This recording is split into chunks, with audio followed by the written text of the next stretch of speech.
मार्कुस की पुस्तक, उसका 14 अध्याय 32 से 42 तक पढ़ेंगे। पेज नंबर 75 75 में है। गतसमनी में प्रार्थना। फिर वे गतसमनी नामक एक जगह में आए और उसने अपने चेलों से कहा, यहाँ बैठे रहो जब तक मैं प्रार्थना करूं।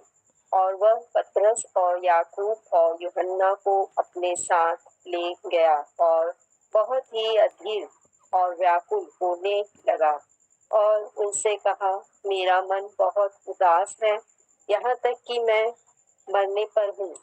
तुम यहाँ ठहरो और जागते रहो। फिर वह थोड़ा आगे बढ़ा और भूमि पर गिरकर प्रार्थना करने लगा कि यदि हो सके तो यह घड़ी मुझ पर से टल जाए। और कहा, हे अब्बा, हे पिता, तुझसे सब कुछ हो सकता है। इस कटोरे को मेरे पास से हटा ले, तो भी जैसा मैं चाहता हूँ वैसा नहीं, पर जो तू चाहता है वही हो। फिर वह आया और उन्हें सोते पाकर पतरस से कहा, हे शमौन, तू सो रहा है? क्या तू एक घड़ी भी न जाग सका? जागते और प्रार्थना करते रहो कि तुम परीक्षा में न पड़ो। आत्मा तो तैयार है पर शरीर दुर्बल है। और वह फिर चला गया और उन्हीं शब्दों में प्रार्थना की। फिर आकर उन्हें सोते पाया, क्योंकि उनकी आंखें नींद से भरी थी और नहीं जानते थे कि उसे क्या उत्तर दें। फिर तीसरी बार आकर उनसे कहा, अब सोते रहो और विश्राम करो, बस घड़ी आ पहुंची। देखो, मनुष्य का पुत्र पापियों के हाथ पकड़वाया जाता है। उठो, चले, देखो, मेरा पकड़वाने वाला निकट आ पहुंचा है। जय Yeshu Masih. Thank you sister. तो यहाँ पर हम अब यीशु मसीह को गतसमने की बारी में प्रार्थना करते हुए देखते हैं, है ना। और इसके लिए वो एक शांत स्थान को चुनते हैं, और वो शांत स्थान क्या है? एक बारी है और उसका नाम है गतसमनी बारी। और बहुत सारा विषय वस्तु है इसके अंदर। गतसमनी बारी के बारे हम स्टडी कर सकते हैं, प्रार्थना के विषय स्टडी कर सकते हैं, लेकिन चूंकि हम क्रमानुसार अध्ययन कर रहे हैं तो हम उसी तरह से आगे बढ़ेंगे। बाकी जो बात है वो आप ज़रूर इस तरह से आप विषय वस्तु के साथ अध्ययन अपना जारी रखें, है ना। तो शांत स्थान का चुनाव किया जाता है और वहाँ पर यीशु मसीह परमेश्वर के साथ अकेले समय बिताना चाहते हैं। क्या कहते हैं कि यहाँ बैठे रहो जब तक मैं प्रार्थना करूं। यीशु मसीह अपने जीवन में प्रार्थना को बहुत अधिक महत्व देते हुए हमें दिखाई पड़ते हैं बाइबल में। पीछे भी हम जब अध्ययन करते हैं शुरुआत के समय में, तो यीशु मसीह भोर के समय से ही अपने समय को परमेश्वर की उपस्थिति में प्रार्थना के साथ उन्होंने बिताया, आरंभ किया। और केवल एक दिन नहीं, 2 दिन नहीं, लेकिन लगातार ये उनकी आदत या उनकी रीति थी। और यहाँ भी हम देखते हैं कि यीशु मसीह अकेले शांत स्थान में प्रार्थना करने को महत्व देना चाह रहे हैं और अपने चेलों को कह रहे हैं कि यहाँ बैठे रहो जब तक मैं प्रार्थना करूं। और वो हो सकता है थोड़ी दूर में वे बैठे थे, एकदम ही पास पास भी नहीं, है ना, हम ऐसा समझ सकते हैं। लेकिन जो चेले हैं वो उनके साथ भी हैं, हम ऐसा ही कह सकते हैं, क्योंकि हम आगे जब हमने इसको पढ़ा तो हम देखते हैं कि वो चेलों के पास आते हैं और उन्हें देखते हैं, है ना। तो थोड़ी दूरी पर वे लोग प्रार्थना करने के लिए वहाँ पर पाए जाते हैं। और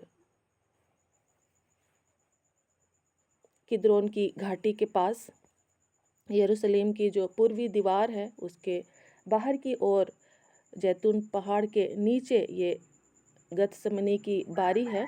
और वहाँ पर शांत स्थान में अकेले में यीशु मसीह परमेश्वर के साथ अपने समय को बिताना चाहते हैं। और अब परमेश्वर की जो योजना है सारे मनुष्य जाति के लिए, उसके जो पुत्र है मीन्स कि वो स्वयं यीशु मसीह उसको दुखों के साथ खुद सॉरी दुखों के साथ, कष्टों के साथ खुले तौर पर अब आगे बढ़ना है काम करने के लिए, है ना। उसके पहले ही हम लोग देख रहे हैं कि जो विरोधी है उसको, उसके विरुद्ध छल कर रहे हैं, उसके लिए षड्यंत्र कर रहे हैं, उसको मार डालना चाह रहे हैं। लेकिन वहाँ पर उन सारी बातों को पूरा नहीं किया जाना है। लेकिन अब यीशु मसीह को सिस्टमेटिक वे में या फिर एक विधि विधान के साथ उस बलिदान की जो प्रोसेस है उसको पूरा करना है। और इससे पहले यीशु मसीह परमेश्वर के साथ क्या कर रहे हैं, इसमें अपना कीमती समय को बिता रहे हैं प्रार्थना के साथ। यहाँ पर आगे जो योजना है उस योजना को कैसे सही तरीके से पूरा किया जाए, उस विषय के लिए वहाँ पर प्रार्थना किया जा रहा है ना। और अपने साथ वो ले गए हैं पतरस, याकूब और यूहन्ना को। पतरस, याकूब और यूहन्ना को ले गए हैं। और ये इस बात को पता चलता है कि यीशु मसीह इस कठिन समय में अपने लिए साथ चाह रहे थे। ठीक है, यीशु मसीह इस कठिन समय में अपने लिए साथ चाह रहे थे और अपने 3 चेलों को उन्होंने अपने साथ लिया। और ये 3 चेले इसके समय जो रूपांतरण की जो घटना है जिसको हम लोग पढ़ते हैं, रूपांतरण की घटना, किसी को याद आ रहा है तो बताएंगे रूपांतरण की घटना में कौन कौन दिखाई पड़ते हैं।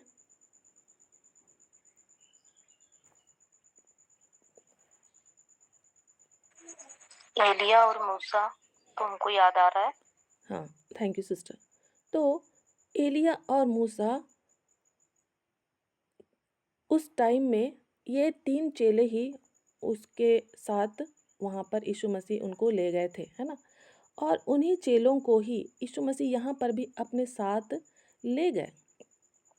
और वचन यहाँ कहता है कि वह पतरस और याकूब और यूहन्ना को अपने साथ ले गया और बहुत ही अधीर और व्याकुल होने लगा और उनसे कहा, मेरा मन बहुत उदास है और यहाँ तक कि मैं मरने पर हूँ। तुम यहाँ ठहरो और जागते रहो। तो यीशु मसीह इस कठिन समय में साथ चाह रहे थे और 3 चेलों को वहाँ पर क्या कर गए, ले गए। और हम लोग ज़रूर ही आगे जब पढ़ते हैं तो हम लोगों को ये उपदेश दिया जाता है या हम लोग ये सुनते आए हैं कि जो चेले हैं वो प्रार्थना भी नहीं कर पाए, कितने निर्बल हैं, है ना। हम उस एंगल से ही इसको अधिकतर देखते या पढ़ते हैं। लेकिन आज हम लोग यीशु मसीह के दृष्टिकोण से इसको देखें, है ना। यीशु मसीह अकेले प्रार्थना करना चाह रहे हैं, लेकिन फिर भी वो 3 चेलों को वहाँ पर ले गए हैं और यीशु मसीह साथ चाह रहे हैं। और ज़रूर ही वो अभी आत्मा में उतने स्ट्रांग नहीं हैं, है ना। अभी वो स्टार्टिंग में ही है, अभी अभी उन्होंने फसह का भोज ग्रहण किया है ना। और एक नई योजना उनके साथ उनके सामने लॉन्च की गई है ना, स्टार्ट की गई है। और वे उसके साथ कनेक्ट हुए हैं, लेकिन अभी वो उतने स्ट्रांग नहीं हैं। और यीशु मसीह इस बात को जानते हैं, लेकिन फिर भी यीशु मसीह उनको ले गए हैं, अपने साथ उनको मिलाया है। यीशु मसीह ने उनको अपने साथ मिलाया है। उस प्रार्थना की जो सहभागिता होनी है उसमें उनको मिलाया है। यीशु मसीह को मालूम था कि ये दुर्बल हैं, कमज़ोर हैं। अभी मेरे साथ जैसा मैं प्रार्थना करता हूँ, जितनी देर तक मैं प्रार्थना करता हूँ, जितने गंभीरता के साथ मैं प्रार्थना करता हूँ, वैसा ये लोग अभी नहीं कर सकते हैं। लेकिन फिर भी इनको मुझे अपने साथ मिलाना है, अपने साथ रखना है ना। और सच में यीशु मसीह हमारी निर्बलताओं के होने के बावजूद भी हमें अपने साथ, अपनी टीम में वो शामिल करना चाहते हैं, है ना। यीशु मसीह बहुतों के लिए पूरे मानव जाति के लिए बड़ा काम करने जा रहे थे। क्या उनको ये नहीं पता था कि अभी हम इनको ले जाएंगे तो ये सोते रहेंगे और ये सोते रहेंगे तो मुझे भी कमज़ोर कर देंगे? क्या ऐसा यीशु मसीह को नहीं पता था? ज़रूर मालूम था, है ना? वो सब कुछ जान रहे थे, लेकिन उन्होंने उसके बावजूद उनको अपने टीम में शामिल किया है वहाँ पर, है ना? और जो साथ वो चाह रहे हैं अ, उसमें उनको मौका दिया है, अवसर दिया है। तो ये कितनी अद्भुत बात है। हम लोग इस तरह से भी इसको क्या कर सकते हैं, समझ सकते हैं और हम प्रोत्साहित हो सकते हैं, है ना?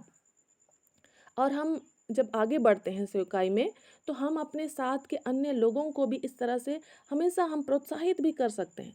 तो बाइबल जब हम पढ़ते हैं, तो हमको उसमें से ज़रूर ही प्रोत्साहन मिलना चाहिए, है ना? प्रोत्साहन भी मिलना चाहिए और साथ ही साथ जो ठोस बात है या फैक्ट बात है वो भी हमको मालूम होना चाहिए। दोनों ही संतुलन होना चाहिए, है ना? कई बार हम लोग ऐसे पढ़ते हैं बाइबल कि अ, उससे हमको बहुत चोट पहुँचते रहता है ना? बहुत चोट पहुँचते रहता है या हम दूसरों को भी चोट ही पहुँचाते रहते हैं, है ना? ऐसे करके हम बाइबल के साथ हमारा कई बार संबंध हो जाता है या अनुभव हो जाता है। तो मैं बोलना चाहूँगी कि हमको दोनों ही चीज़ को लेना है। हमको इससे प्रोत्साहन भी मिलना है और साथ ही साथ जो हमको चेतावनी है वो भी लेना है। तो दोनों बैलेंस होना चाहिए हमारे जीवन में, या फिर हम जब दूसरों को भी बता रहे हैं या सिखा रहे हैं, दूसरों के सामने अपनी बातों को रख रहे हैं, तो दोनों बात होना चाहिए वो सामने वाले के लिए, है ना? यीशु मसीह के जीवन को हम देख रहे हैं, तो जो वास्तविकता है उसने स्पष्ट रूप से चेलों के सामने कहा भी कि शैतान ने तुम्हें मांग लिया है कि तुम्हें फटके, है ना? साथ ही साथ ये भी कहा कि चरवाहा मार दिया जाएगा और भेड़ें तितर-बितर हो जाएंगी। लेकिन फिर उसने ये भी कहा कि मैं अपने जी उठने के बाद तुमसे पहले गलील में आऊँगा, मीन्स कि मैं तुमसे मिलूँगा, है ना? तो यीशु मसीह का बात में, यीशु मसीह के व्यवहार में दोनों बातों को हम संतुलित रूप से देखते हैं, है ना? तो उसी चीज़ को हमारे जीवन में भी होना बहुत आवश्यक है। अब जैसे यहाँ प्रार्थना के विषय में ही कई बार हम लोग सुनते हैं या सिखाते हैं, है ना? लगातार हम वर्षों से हो सकता है कि ये गतसमनी बारीक की जो प्रार्थना है, हम लोग को ये शीर्षक भी दे दिया गया है, तो अधिकांशतः हम प्रार्थना के विषय में ही बोलते हैं और हाँ, हम लोग निर्बल ही हैं, ऐसा ही बोलते हैं, तो सामने वाला जो है वो हतोत्साहित हो जाता है ना? तो हमको हतोत्साहित नहीं करना है दूसरे को, हम वो निर्बल होने के बावजूद भी उसको अपनी टीम में शामिल करना है और उसको प्रोत्साहित करना है।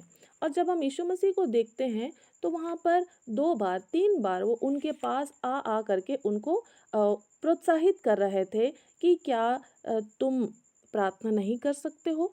है ना? और ये भी बता रहे थे कि आत्मा तो तैयार है ना? तो आत्मा तैयार है, उस भाग को भी हम लोगों को देखना है या दूसरे को दिखाना है कि तुम्हारी आत्मा तैयार है प्रार्थना करने के लिए। शरीर दुर्बल है, छोड़ो उसको, कोई बात नहीं, लेकिन उस भाग को देखो कि आत्मा कैसी है, वो तैयार है ना? और इस तरह से यीशु मसीह उनको 2 बार 3 बार क्या कर रहे हैं, प्रोत्साहित कर रहे हैं और तीसरी बार आकर उसे कहते हैं कि ठीक है, अब सोते रहो और विश्राम करो, बस घड़ी आ पहुंची है। देखो, मनुष्य का पुत्र पापियों के हाथ पकड़वाया जाता है। उठो चले, देखो मेरा पकड़वाने वाला निकट आ पहुंचा है। तो शुरू में जब 2 बार उसको उन लोगों को कहा गया, तो उनको ज़रूर ही उठाने का प्रयास किया गया कि प्रार्थना करो, लेकिन तीसरी बार आकर के किस तरह से यीशु मसीह कैसे शब्दों का इस्तेमाल कर रहे हैं, है ना? कि अब सोते रहो और विश्राम करो, बस घड़ी आ पहुंची है। देखो, मनुष्य का पुत्र पापियों के हाथ पकड़वाया जाता है। उठो चले, देखो मेरा पकड़वाने वाला निकट आ पहुंचा है। तो इन वाक्यों में कोई वैसी कड़वाहट या झुंझलाहट हमको नज़र नहीं आती है। साधारण शब्दों में जो वास्तविकता है वो उनको कह दिया जाता है, लेकिन साथ ही साथ हम इस बात को भी समझें कि यीशु मसीह को मालूम था कि आने वाले दिनों में ये लोग ही जो यहाँ पर सो रहे हैं, क्या करेंगे? प्रार्थना करेंगे। और जब हम प्रेरितों की पुस्तक को पढ़ते हैं, तब हम देखते हैं कि वे लोग उपरौठी कोठरी में क्या करते हुए नजर आते हैं? प्रार्थना करते हुए नजर आते हैं, है ना। यहाँ पर निश्चय ही ये लोग कमज़ोर हैं अभी, लेकिन आगे के समय में वो लोग प्रार्थना करने वाले बन गए, है ना। और यीशु मसीह ने जिन निर्बल लोगों को अपनी टीम में शामिल किया था, वे निर्बल लोग ही वहाँ पर बलवान होकर आत्मा में क्या हो गए हैं, मजबूत होकर बड़े प्यास के साथ, आशा के साथ परमेश्वर से क्या कर रहे हैं, प्रार्थना कर रहे हैं। और निश्चय ही पवित्र आत्मा की उस सहभागिता को उन्होंने अपने बीच में पाया, है ना। तो इस तरह से हम स्टेप बाय स्टेप सक्रिय रास्ते में आगे बढ़ते जाते हैं। मसीही जीवन में स्टेप बाय स्टेप क्या होते हैं, आगे बढ़ते जाते हैं। तो हम किस रास्ते में आगे बढ़ रहे हैं हमको समझना चाहिए, है ना। तो यीशु मसीह कमज़ोर लोगों को भी अपनी टीम में शामिल करते हैं और उनके द्वारा अपनी महान योजना को पूरा करने की इच्छा रखते हैं, है ना। साथ ही साथ यीशु मसीह की जो प्रार्थना है, यीशु मसीह कैसे प्रार्थना कर रहे हैं, वो कहते हैं कि ये जो कटोरा है वो मेरे पास से हटा लिया जाए, तो अभी जैसा मैं चाहता हूँ वैसा नहीं, पर जो तू चाहता है वही हो। तो यहाँ पर एक भावनात्मक संघर्ष को भी हम लोग देखते हैं, है ना। एक भावनात्मक संघर्ष को हम देखते हैं कि वो ये भी प्रार्थना कर रहे हैं कि इस कटोरे को मेरे पास से हटा लिया जाए, लेकिन साथ ही साथ वो ये भी बोल रहे हैं कि जैसा मैं चाहता हूँ वैसा नहीं, जैसा तू चाहता है वैसा ही हो। तो ये एक नॉर्मल जो हाड़ मांस का इंसान बना हुआ है, उसके अंदर ये सारा चीज़ चलता रहता है। यीशु मसीह भी उसके अंतर्गत पाए जाते हैं और उन्होंने इस बात को भी महसूस किया है। उस कठिनाई को उन्होंने यहाँ पर जाहिर किया है और मरकुस ने उन बातों को यहाँ पर लिखा और आज हम भी इन बातों को समझ पाते हैं। तो ना ही केवल ये यीशु मसीह के साथ, लेकिन हर एक मनुष्य के साथ वो भावनाओं में क्या करता है, संघर्ष करते हैं। और हमको इसको समझना है कि हम जो संघर्ष कर रहे हैं उस संघर्ष के साथ या फिर उसके बाद हमको किधर जाना है ना। हमको उस संघर्ष के साथ हमारी जो भावनात्मक संघर्ष होती है हमारे अंदर, तो हमको किस ओर जाना है, हमको निश्चय ही अपनी आत्मा की ओर जाना है ना। हमारी आत्मा जो हमें कह रही है, हमें अगुवाई कर रही है, उस ओर बढ़ना है। और इस विषय को हम लोग और बेहतर तरीके से समझें, है ना। जैसे कि हम जानते हैं कि हम 3 हिस्से में बटे हुए हैं, है ना। 3 हिस्से में बटे हुए हैं हम मीन्स कि हम लोग नहीं, हम आदमी, हम खुद, है ना। शरीर, प्राण और आत्मा में हम बटे हुए हैं। उस तरह से हमारा निर्माण हुआ है, शरीर, प्राण और आत्मा। तो ये जो भावनात्मक संघर्ष है वो हमारे प्राण में चलता रहता है। तो वो जो संघर्ष है या उसका जो आगे हमको जाने जिस ओर हमें बढ़ना है, वो हमारी आत्मा की ओर हमको बढ़ना है, हमको अपने शरीर की ओर नहीं जाना है। और यहाँ पर हम स्पष्ट रूप से देखते हैं कि जो यीशु मसीह है वो उस संघर्ष में किस डायरेक्शन में मुड़ जा रहे हैं, अपनी आत्मा की ओर मुड़ जा रहे हैं। लेकिन जो चेले हैं वो किस डायरेक्शन में बढ़ जा रहे हैं, वो शरीर के डायरेक्शन में बढ़ जा रहे हैं और फिर वहाँ पर वो सफल नहीं हो रहे हैं, है ना। प्रार्थना करने का जो काम है उसमें वो सफल नहीं हो पा रहे हैं। तो निश्चय ही अभी वो स्टार्टिंग के टाइम में है ना। तो आगे जब हम देखते हैं जब प्रेरितों की पुस्तक में पेंतीकोस्त के दिन में, तो वो भी आप ये मत सोचिए कि एक दिन पेंतीकोस्त का दिन आएगा और हम बहुत प्रार्थना करने वाले हो जाएंगे और फिर हो गया, ऐसा भी नहीं है। यीशु मसीह लगातार फिर उनसे जी उठने के बाद भी उनके साथ मुलाकात करते रहते हैं। तो लगातार हमको इन सारी बातों के साथ अपना समय बिताना है ना। लगातार हमको वचन के साथ प्रभु की उपस्थिति के साथ हमको समय बिताना है, ये चीज़ ज़रूरी है। ये नहीं कि एक दिन हम किसी सभा में गए या फिर मतलब वो भी बहुत ज़रूरी है, मैं उसको ये नहीं कर रही हूँ, डिनाई नहीं कर रही हूँ, लेकिन उसके बावजूद भी आपको उसको मेंटेन करना है। मीन्स कि प्रतिदिन या लगातार आपको प्रभु की उपस्थिति को खोजना, उसमें बैठना या रहने का जो प्रयास है वो लगातार करते जाना है ना। ताकि आप जो आत्मा है हमारे अंदर उस डायरेक्शन में मुड़ना सीख जाएं, ठीक है। ये नहीं कि हम शरीर वाले डायरेक्शन में चले जाएं, ठीक है।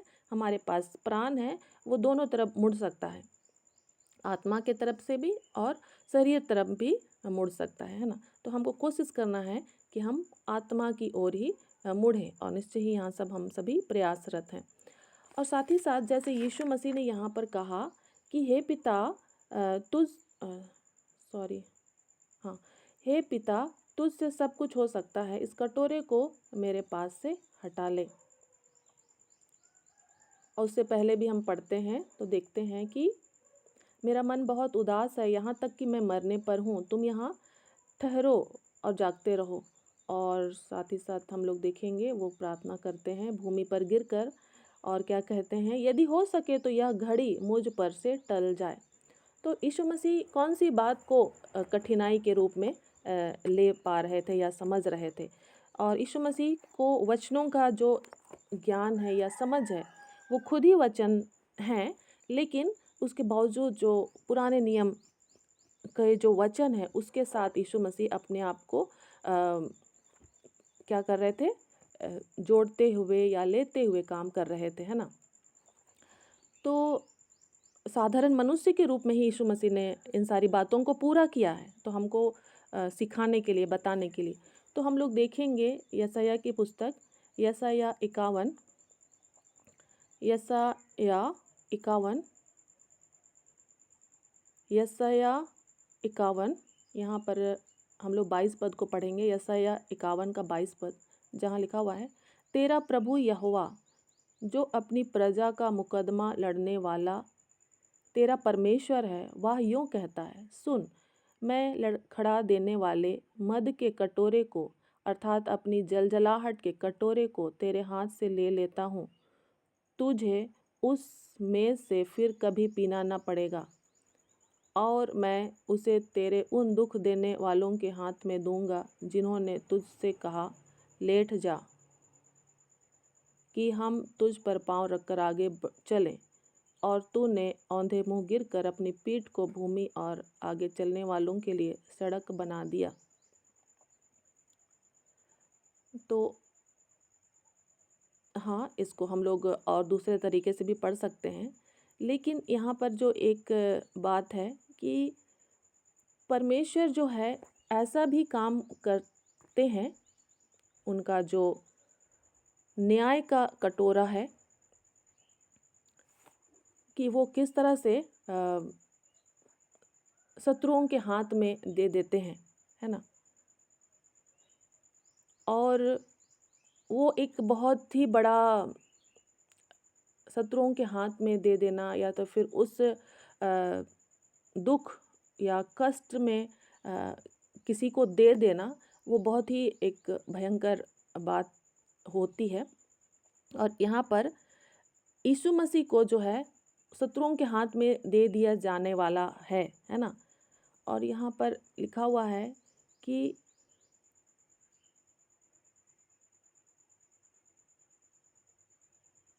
लेट जा, कि हम तुझ पर पाँव रखकर आगे चलें।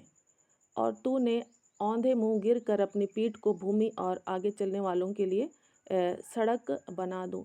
तो या इसको हम लोग थोड़ा साधारण शब्दों में कैसे समझेंगे, जैसे मुझे एक कहानी ही याद आती है पुराने समय की। जैसे कि बाढ़ का पानी है ना, बाढ़ का पानी है, बहुत भर गया है खेत में, और नहीं, पानी नहीं है, बाढ़ का पानी नहीं, मतलब खेत है और उसमें पानी है और मेड़ टूटा हुआ है ना, मेड़ टूटा हुआ है, मुझे अभी वो लड़का का नाम याद नहीं आ रहा है। और वो मेड़ जब टूटा हुआ है तो पानी बह के चला जाता है, और पानी को वहाँ रुकना है ना, पानी को वहाँ रुकना है। तो वो लड़का क्या करता है, वो खुद ही वहाँ मेड़ में क्या हो जाता है, सो जाता है। और सो जाने के द्वारा क्या होता है, वो पानी रुकता है और उस खेत में पानी जमा हो जाता है। मुझे लगता है आप लोग उस कहानी को याद कर पा रहे होंगे।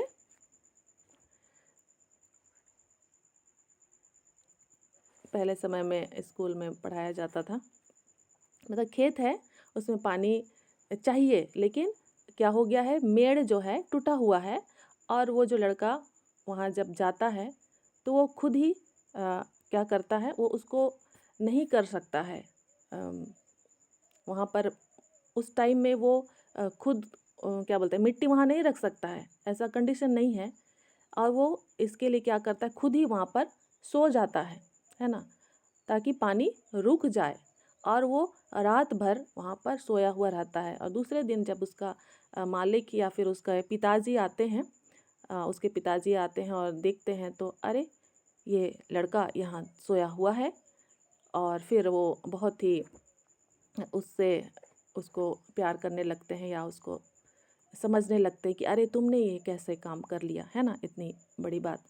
या फिर उसी तरह से हम और कुछ घटनाओं के साथ समझ सकते हैं कि किसी को यहाँ पर जैसे सड़क का ही दिया हुआ है कि गिर कर अपनी पीठ को भूमि और आगे चलने वालों के लिए सड़क बना दूं। तो कहीं पर अगर रोड खराब है, पार नहीं हो पा रहे हैं ना, तो कोई व्यक्ति है वो खुद ही वहाँ पर सो गया है और उसके ऊपर चल करके लोग क्या हो रहे हैं, पार हो जा रहे हैं। तो सोचिए, वो जो वहाँ लेटा हुआ है उस मेड़ में, या फिर वो जो उस सड़क में लेटा हुआ है और उसके ऊपर लोग चल करके वहाँ पर जा रहे हैं, तो उसको कैसा लगेगा, है ना, उसको कैसा लगेगा। तो वैसा ही अब यीशु मसीह उस क्रूस पर बलिदान होने जा रहे हैं बहुतों के पापों के लिए, है ना। और भी लोग वहाँ पर चढ़ाए जा रहे थे, मतलब चढ़ाए जाते थे वो क्रूस पर। ऐसा नहीं है कि पहली दफ़ा यीशु मसीह वहाँ पर क्रूस पर चढ़ाया जाना था। और जब आप संसार में और भी बातचीत करेंगे ना, तो लोग बोलेंगे कि उससे भी तो भयंकर भयंकर यातना दिया गया है लोगों को। तो यीशु मसीह के बलिदान को आप लोग क्यों इतना ज़्यादा वैल्यू देते हैं, ऐसे बोला जाता है। बस वो 3 कीलों से ही तो ठोका गया था, ऐसे लोगों का कहना होता है। लेकिन हम लोग चूँकि उसके बेटे और बेटियाँ, हम लोग समझते हैं, हम लोग को समझना है कि वो किस तरह से उस पर बलिदान होने के लिए जा रहा था, है ना। और भी लोग वहाँ पर बलिदान हुए जाते थे। क्रूस एक घृणित मृत्यु दी जाती थी उस टाइम में, है ना। तो बाकी लोग तो गलत करते थे इसलिए ही चढ़ाए जाते थे। लेकिन जो यीशु मसीह हैं, उसने गलत नहीं किया, गलत उसने नहीं किया इसलिए भी वो चढ़ाया जा रहा है, वो बड़ी बात नहीं है। लेकिन अब उसके ऊपर है कि सारे संसार का पाप को उसके ऊपर दे दिया जा रहा है ना। और ये आत्मिक रीति से हो रहा है, लोग नहीं समझ पा रहे हैं, अभी उसके चेले नहीं समझ पा रहे हैं, या उसके पहले चेले नहीं समझ रहे हैं, उस कंडीशन में नहीं है। उस बात को कौन जान रहा है? पिता परमेश्वर जान रहे हैं और यीशु मसीह जान रहे हैं, है ना। पिता परमेश्वर जान रहे हैं और केवल यीशु मसीह जान रहे हैं। और यीशु मसीह कहते हैं कि हो सके तो ये कटोरा मेरे पास से हटा ले। तो जरूर एक लड़का उस मेड़ में सो गया, है ना। हो सकता है वो सो सकता है, अपने मन को वो मजबूत करते हुए उस मेड़ में सो सकता है रात भर। लेकिन सारे संसार का पाप को अपने ऊपर ले लेना, और निश्चय ही पाप को लेना भी बड़ी बात नहीं है, लेकिन उससे भी बड़ा दुख की बात या फिर सोचने की जो बात है कि जो परमेश्वर है, जो उसका पिता है, यीशु मसीह के जो पिता हैं, है ना, वो पवित्र परमेश्वर है। वो कैसे हैं? पवित्र परमेश्वर हैं। और वो पाप को स्वीकार नहीं करते हैं। और पवित्र परमेश्वर होने के साथ साथ वो क्या है? न्यायी परमेश्वर है ना। वो न्याय करने वाले परमेश्वर हैं, और वो न्याय करने में इतना एक्यूरेट है कि हम उसको थोड़ा सा भी इधर उधर नहीं कर सकते हैं, है ना। तो वो इतने ज़्यादा न्यायी परमेश्वर हैं, पवित्र परमेश्वर हैं, और वैसे कंडीशन में उसका इकलौता पुत्र, या तो फिर वो खुद ही हम जैसे जानते हैं ये त्रिएक परमेश्वर हैं, तो उसका एक हिस्सा जो है वो पापी ठहराया जाना है ना। वो एक पापी ठहराया जाने वाला है। उस कंडीशन में क्या वो पवित्र परमेश्वर उसके साथ उनकी जो एकता है, या फिर वो जो संबंध है, उसको वो बनाए रखना चाहेंगे, या तो फिर उसमें जो भावना है या संबंध है उसमें कुछ नहीं होगा, है ना। तो हमको उसको समझना है। जैसे कि मान लिया 3 दोस्त ही रहते हैं, वो बड़े एक रहते हैं, है ना। वो आपस में एक साथ हर समय हर घड़ी जुड़े हुए रहना चाहते हैं, एक साथ रहना चाहते हैं, एक साथ चलना फिरना उठना बैठना सब कुछ एक साथ करना चाहते हैं। लेकिन अगर वहाँ पर किसी एक छोटी सी बात के लिए उनके बीच में कोई समस्या उठ जाती है या बात उठ जाता है, तो उनके बीच में अनबन वाली बात हो सकती है ना? तो ये हम साधारण तरीके से सोच रहे हैं, सोचने का प्रयास कर रहे हैं कि हम उस हद तक सोचें। तो जब पिता परमेश्वर और पुत्र परमेश्वर उस बड़ी योजना को आगे पूरा करने जा रहे हैं, है ना? जहाँ पर पवित्रता को भी मेंटेन करके रखना है और जो पाप है उसको भी डिफाइन करना है और उस पाप को डिफाइन करते हुए उसके लिए जो करना है उसको भी पूरी तरह से 100% कर देना है ना? और उन सारी बातों को जानते और समझते हुए परमेश्वर का जो एंगल है उसको भी यीशु मसीह समझ रहे हैं, अपना जो एंगल है उसको भी समझ रहे हैं, है ना? मीन्स कि परमेश्वर का जो दृष्टिकोण है या कार्य है उसको समझ रहे हैं, अपना भी जो स्थिति है मैं कहाँ जा रहा हूँ क्या करने, है ना? उसको समझ रहे हैं और उस कठिन विचारों के साथ, भावनाओं के साथ वो जूझते हुए प्रार्थना कर रहे हैं, परमेश्वर के साथ समय बिता रहे हैं और वो ये कहते हैं कि इस कटोरे को मेरे पास से हटा ले, है ना? तो भी जैसा मैं चाहता हूँ वैसा नहीं, पर जो तू चाहता है वही हो। आप विचार करें कि शरीर जो है वो आत्मा, प्राण और शरीर में बटा हुआ है ना? तो आत्मा तो तैयार है पिता के पास जाने के लिए, तो यीशु मसीह की भी जो आत्मा है वो एज़ इट इज़ परमेश्वर के पास जाने वाली है। लेकिन उसका जो शरीर है, अब वो उस सड़क, उस टूटे हुए सड़क के ऊपर लेटा जाएगा, जहाँ पर कि लोग उस पे चलेंगे, है ना? उसको थूकेंगे और जबकि उसके पास सामर्थ है, सोचिए, उसके पास सामर्थ है, अगर वो एक बात बोले पिता से, तो स्वर्गदूतों का बड़ा दल आ करके वहाँ पर काम करने लगेगा। आग से स्वर्ग गिर कर सबको नष्ट कर देगा। उसके पास पूरी सामर्थ है और ऐसे कंडीशन में उसको उसका इनकार करना है और अपने शरीर को वहाँ पर सौंप देना है। आप सोचिए, आपका शरीर, हम हमारे पास धन संपत्ति रहता है, हम बड़ा कंफर्टेबल फील करते हैं, है ना? या हमारे पास जो हमारा अहम होता है ना, हम उसके साथ जीवन जीना सोचते हैं और हम सोचने लग जाते हैं और उस तरह से जीते भी हैं। लेकिन आपको अपनी धन संपत्ति को इस्तेमाल नहीं करना है। अपने जो इज्जत है, मान है, आप उसको मेंटेन भी नहीं रखना है आपको। लेकिन आपको अपने शरीर को दे देना है। क्या आप देना चाहेंगे? क्या हम लोग देना चाहेंगे? हम लोग रत्ती भर नहीं दे सकते हैं, है ना? हमें ये कोई योग्यता नहीं है कि हम ऐसा कर दें। हमारी भावनाएँ हैं जो बार-बार हमारे इज्जत की ओर चली जाती हैं, है ना? कि कहीं उसमें कोई ये ना लगे, दाग ना लगे, कोई उसके लिए कुछ बोल ना दे। हम अपने अस्तित्व को मेंटेन रखना चाहते हैं, है ना? ये मेरा अस्तित्व है, चाहे वो बुरा ही क्यों ना हो, हम उसको मेंटेन रखना चाहते हैं। तो यीशु मसीह का अस्तित्व, वो उसके द्वारा सारा जगत का सृष्टि हुआ, है ना?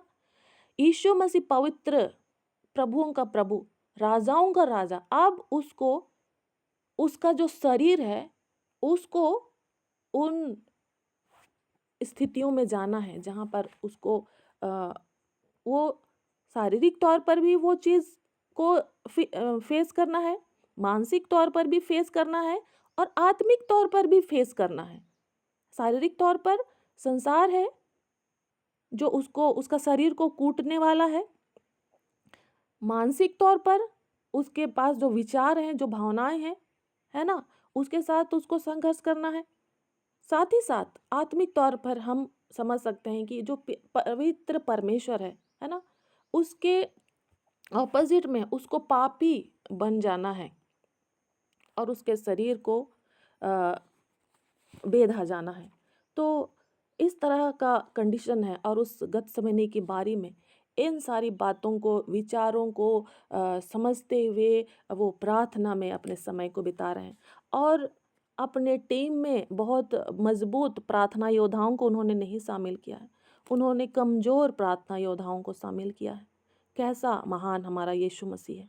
सच में कैसा महान यीशु मसीह है! और हम लोग उसके लहू से आज खरीदे जाकर उसके अनुग्रह के अधीन हम उसकी उपस्थिति में हम पाए जाते हैं और हम कैसे सामान्य बात समझते हैं इन सारी बातों को। हमको समझना है यीशु मसीह ने हमारे लिए क्या किया, कैसे किया।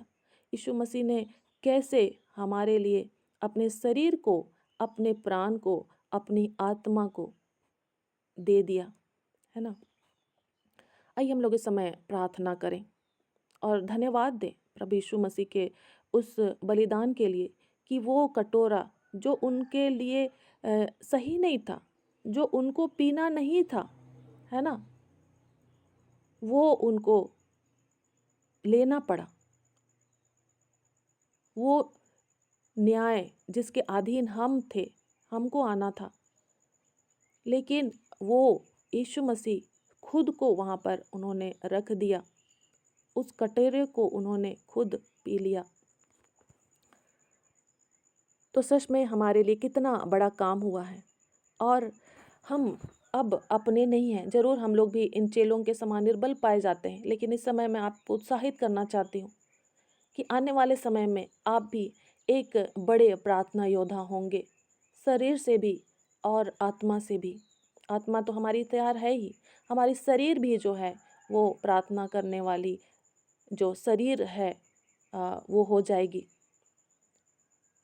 मैं खुद अपने लिए भी इस बात को बोलना चाहती हूँ। आप खुद भी अपने लिए इस बात को बोलें कि मेरा शरीर आज दुर्बल है, लेकिन मेरी आत्मा तैयार है और मेरा शरीर भी पूरी तरह से उसी तरह से प्रार्थना करने वाला होगा जैसे यीशु मसीह प्रार्थना कर रहे थे उस टाइम।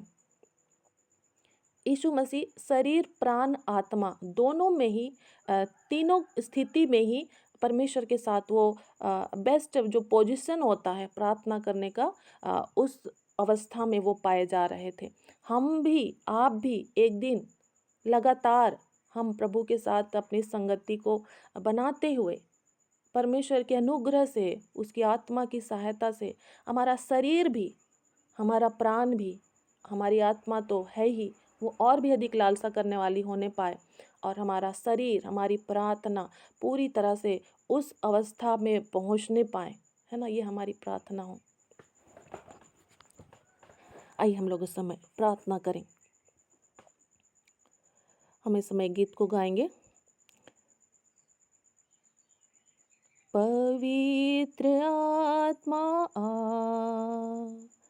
पवित्र आत्मा आ, मुझे ले जाओ यीशु के कदमों में। पवित्र आत्मा आ,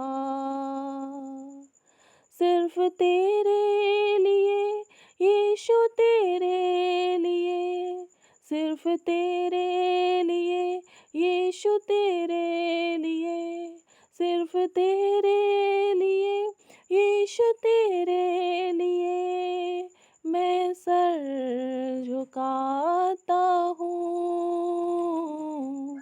पवित्र आत्मा आ, पवित्र आत्मा आ, मुझे ले जाओ यीशु के चरणों में।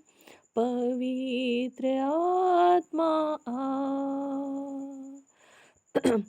आइए हम प्रार्थना करें। हे जीवित सामर्थ्य पिता परमेश्वर, हम आपको बहुत धन्यवाद देते हैं। हाँ पिता परमेश्वर, हम दुर्बल लोगों को आपने अपने टीम में शामिल किया है। हाँ प्रभु जी, हम इस योग्य तो नहीं थे, लेकिन सच में यह आपका बड़ा अनुग्रह है, आपका बड़ा प्रेम है, आपकी बड़ी योजना, आपकी महानता है प्रभु जी, कि आपने हम मूर्खों को, हम कमज़ोरों को, हम निर्बलों को प्रभु जी आपने अपनी टीम में शामिल किया है। हाँ प्रभु जी, हम धन्यवाद देते हैं। हाँ प्रभु जी, हमारी सहायता कर कि हम आने वाले समय में प्रभु जी जैसा आप चाहते हैं, हाँ प्रभु जी, बड़े आत्मा में होकर प्रभु जी, शरीर मन प्राण में होकर प्रभु जी, पूरी तरह से प्रभु जी आपके साथ अपने संबंध को हम बिताने वाले होने पाए। हाँ प्रभु जी, हमें भी वो प्रार्थना करने की सामर्थ हाँ प्रभु जी आप प्रदान करें। हाँ प्रभु जी, आपको ढूंढने की, आपको समझने की चाहत हमारे अंदर बढ़ती जाए प्रभु जी, अनुग्रह कर। और आपने कहा है, मैं अपने लोगों पर अपना आत्मा उंडेलूँगा। हाँ पिता परमेश्वर, अनुग्रह करके हम आपकी आत्मा की सहभागिता में आगे बढ़ने वाले होने पाएँ। हाँ पिता परमेश्वर, आज के समय में आप जो आपकी योजनाओं को प्रभु जिस पृथ्वी पर प्रकट कर चुके हैं प्रभु जी, उन योजनाओं को समझते हुए, पहचानते हुए, उसमें हम शामिल होते हुए जो हमें करना है प्रभु जी, हम उसको कर सकें। अनुग्रह कर प्रभु जी। इस प्रार्थना को हम आपके पुत्र, हमारे उद्धारकर्ता प्रभु यीशु मसीह के नाम से मांगते हैं। आमीन।